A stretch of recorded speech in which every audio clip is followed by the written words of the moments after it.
Asseoir un instant. Déjà quelques mots pour vous dire que la vie reprend lentement ses droits dans nos églises. Dès cet après-midi, je baptiserai à l'Immaculée Conception. J'ai déjà 2 funérailles de prévues pour samedi prochain, l'une à l'Immaculée, l'autre à Marie Médiatrice. C'est donc dire que si vous entendez les gens, les familles dire qu'ils souhaitent demander le baptême, à partir de maintenant, c'est possible. Il faudra un peu de patience parce que, contrairement à notre habitude, nous ne pouvons pas les regrouper, mais c'est possible. Même chose pour les funérailles à l'Église, pour autant que nous respections la règle des 50 personnes et puis les règles de distanciation, nous sommes en mesure de pouvoir les célébrer lentement, mais sûrement. Je laisse maintenant la parole à Jean-François. Après ça, je vous redirai quelques mots pour la sortie. Comme dirait un certain docteur bien connu, si vous me permettez, je pense qu'on est à un moment important, puis il faut prendre la parole, parce que, de fait, c'est ta dernière messe ici. Alors, il s'en est passé des choses depuis les derniers mois. Nous avons dû fermer nos églises, nous adapter à la situation, créer des liens pour faire église autrement par les réseaux sociaux. Plusieurs parmi vous ont reçu un téléphone par le Facebook Live, croixglorieuse.ca. Le défi a été relevé avec brio. Et Abbé Steve, tu as tenu le fort avec moi, avec d'autres. Mais on ne peut pas passer sous silence 2 événements te concernant et qui nous concernent à nous aussi comme communauté. Tout d'abord, ta nomination comme vicaire général. Monseigneur Luc Cyr a vu en toi des attitudes particulières de leadership, d'organisation, d'organisateur. Une personne qui fait confiance et qui donne confiance. Te connaissant, nous savons que notre travail commisé juste en te nommant comme son bras droit. Mais à peine quelques jours plus tard, une autre nouvelle venait à nos oreilles, ton départ pour une autre communauté de croyants, celle de Magog. Cette nouvelle a été pour nous un choc. Un choc parmi d'autres qui secoue notre vie en pandémie. Ça a presque passé inaperçu. Ta présence ici ce matin nous fait du bien. Donc, on ne t'avait pas vu depuis presque 4 mois ici même. Et cette présence constitue pourtant aussi la dernière comme curé ici. C'est une première puis une dernière, hein? Avec seulement 50 personnes pour te saluer, avec seulement la possibilité de te regarder, de t'adresser quelques mots, sans poignée de main, sans accolade, sans câlin. C'est difficile. Après 3 années au service de l'Église dans nos communautés, tu pars. Dans un moment difficile pour tous, tu dois partir. Et il le faut. D'autres besoins sont plus pressants. Bien des milieux ont des défis immenses à relever. Tu nous as offert cette première messe post-Covid après un jeûne eucharistique de plus de 3 mois. Merci. Tu as donné de ton temps, de tes énergies pour être à l'écoute de la vie des gens d'ici. Merci. Tu nous as aidés à voir plus loin, à faire Église dans un contexte pas évident. Merci. Tu as fondé l'unité pastorale de la Croix-Glorieuse pour nous permettre de bâtir l'Église ensemble tout en respectant les particularités de chaque communauté. Merci. Tu as été pour nous un pasteur qui conduit, qui appelle, qui interpelle, qui console, qui accompagne. Merci. Pour ne pas rallonger la célébration, j'arrête ces merci, il y en aurait tant d'autres. Et nous devons te laisser partir car tu pourras offrir ta contribution à une plus large proportion de croyants, la communauté diocésaine dans son ensemble. Tu seras toujours le bienvenu ici, chez nous, car c'est chez toi aussi. Sache maintenant accueillir toute notre affection pour toi à travers ces faibles applaudissements. C'est la seule chose qu'on peut faire pour dire comment on est heureux d'être avec toi.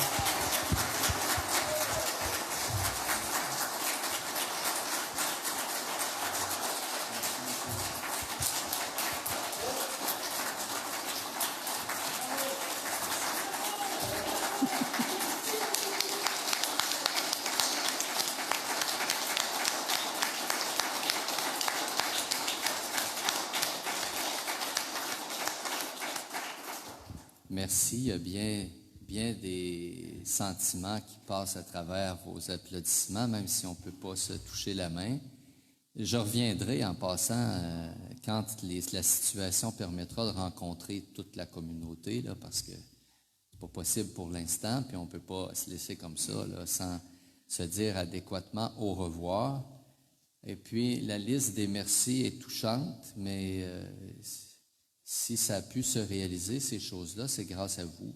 C'est parce qu'il y a une communauté. Sinon, un prêtre tout seul, ça ne fait pas grand-chose. Hein. Je trouve le sens à mon ministère avec vous autres. Sinon, ça n'a pas le même... j'ai célébré là, tout seul pendant un certain temps avec une caméra, puis Jean-François, là, mais Jean-François est fin, mais... Et avec une communauté, c'est mieux. Alors, merci beaucoup pour tout ce qu'on a fait ensemble, et puis merci pour ce que vous ferez encore. Il faut prier très fort, hein? Ça a été dur pour l'Église diocésaine, là, ces mois d'arrêt-là, très dur.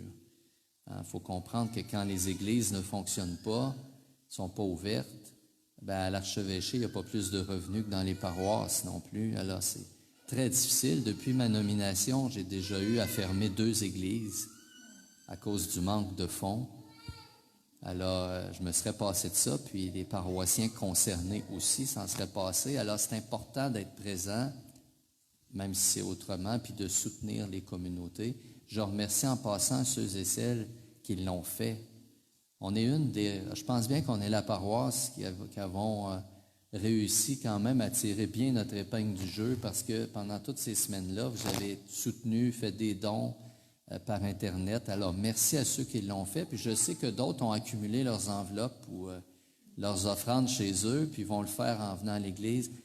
J'ai confiance qu'on va se tirer bien d'affaires dans les 4 communautés, là. Cependant, il faut la mission de prière. Hein? C'est quand l'Église est privée des sacrements qui sont sa source pendant si longtemps, ça a aussi des conséquences spirituelles. Alors, il faut prier pour que, là, maintenant qu'on peut revenir à une certaine normalité, que les choses se déroulent bien. Merci encore. Puis, merci à Jean-François pour sa complicité. Puis, les dernières semaines, lui, tout ce que j'ai pas pu faire, c'est lui qui l'a fait, parce que j'étais très souvent auprès de Monseigneur à l'archevêché pour les nominations, pour les contraintes budgétaires, pour bien des choses pour lesquelles il y avait besoin de moi. Alors, merci, parce que, vous voyez, là, aujourd'hui, vous avez pu célébrer, mais il fallait s'organiser. Et puis, ça lui a demandé beaucoup d'heures, sans doute des petits sacrifices à Mélanie et à la famille aussi, parce que les journées étaient longues.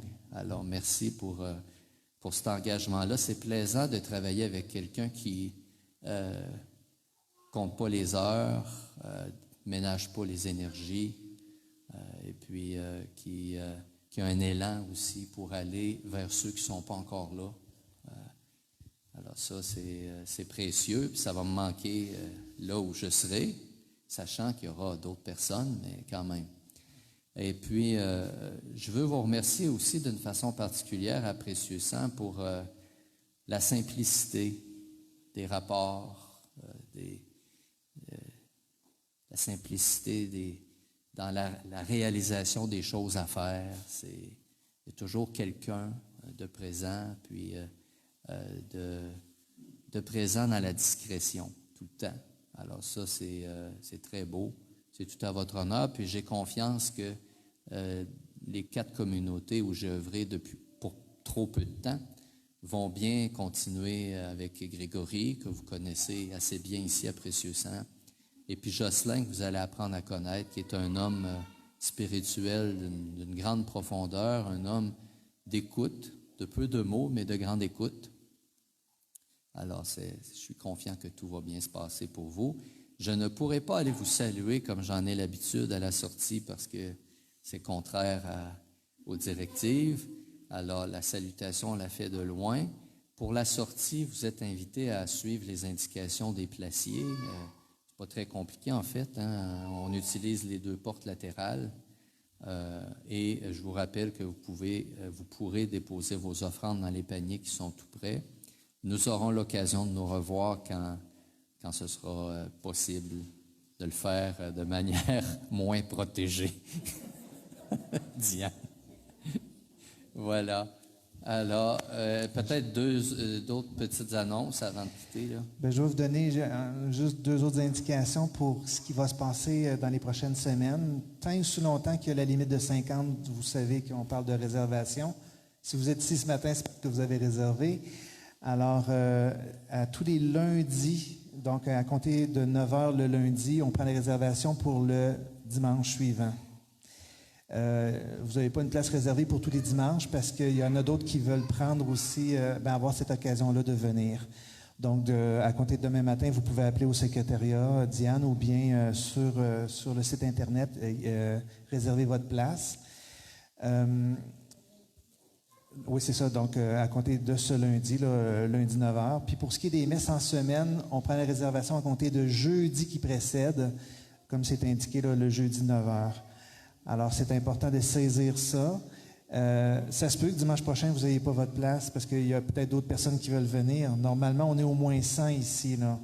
Et là, on est 50. Alors, mais vous pouvez bien sûr réserver votre place. Et aussi le dire aux autres. Peut-être que vous constatez qu'il y a des gens ici que d'habitude ils viennent, mais que vous connaissez, bien, dites-leur que c'est possible de réserver. C'est important qu'on s'en parle de ça. Donc, voilà pour les réservations en tant que telles. Ah oui, il y a aussi, de fait, on ajoute même une messe le lundi à 4 h. Donc, pour ceux et celles qui n'ont pas pu venir aujourd'hui, il y a la messe le lendemain, donc demain à 4 h à Immaculée Conception. Donc, c'est vraiment pour ceux qui n'auront pas pu vivre la messe la fin de semaine. On ajoute une autre messe. Ça va donner une capacité de 350 pour toute l'unité pastorale. Donc, c'est important. Il y a 2 activités aussi qu'on continue sur le Facebook Live. L'adoration interactive à 9h35 les mardis. Si vous voulez vivre l'adoration sans y être, mais au moins l'avoir sur les réseaux sociaux, c'est possible. L'autre activité, c'est Histoire de Saints. C'est une capsule qui est animée par Andrea et aussi Gabriel à l'Église Saint-Esprit. On présente l'histoire d'un saint ou d'une sainte à chaque semaine. Alors ça, on poursuit ça durant le mois de juillet. Ce sont les 2 seules activités. On avait plein d'autres activités, mais on se réserve à ces 2-là. Je serai présent jusqu'au 6 juillet, jour où je devrais déménager puis prendre un peu de repos avant de reprendre la mission. Alors, cependant, l'abbé Noël a accepté d'être là tout le mois de juillet pour le ministère. Alors, vous aurez l'occasion de le voir là, pendant toutes les fins de semaine du mois de juillet, mais aussi pour les besoins, pour les funérailles s'il y a besoin.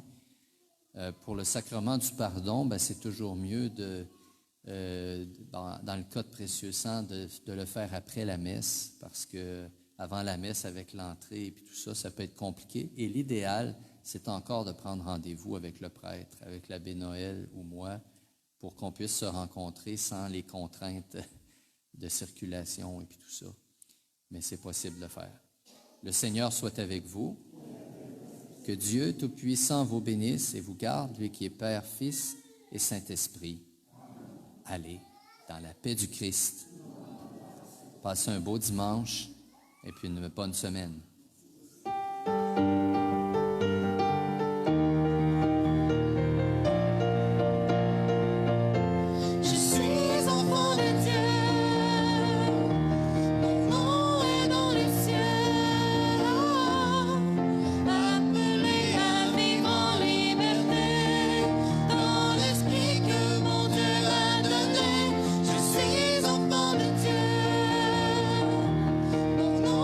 Dans les cieux.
Bonne semaine.